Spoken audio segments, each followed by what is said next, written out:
Madam, কিছু সাহায্য করবেন? না না, কোনো সাহায্য হবে না, যাও তো। আমার ছেলেটার খুব খিদে পেয়েছে, আপনি কিছু আমাকে কাজ দিন, তার বিনিময়ে আমাকে টাকা দিয়ে দেবেন। ঠিক আছে, ওখানে কতগুলো বাসন আছে, চলো মেজে দাও। তুমি এখানে বসো, হ্যাঁ, আমি কাজ করছি।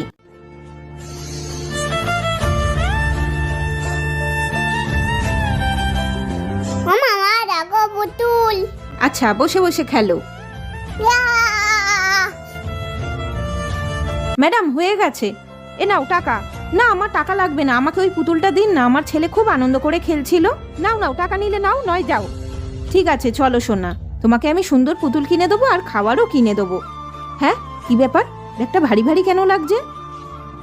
এই দেখ সোনা, পুতুল দিয়ে দিয়েছো এই আন্টিটা, তুমি খুশি তো? হ্যাঁ মা।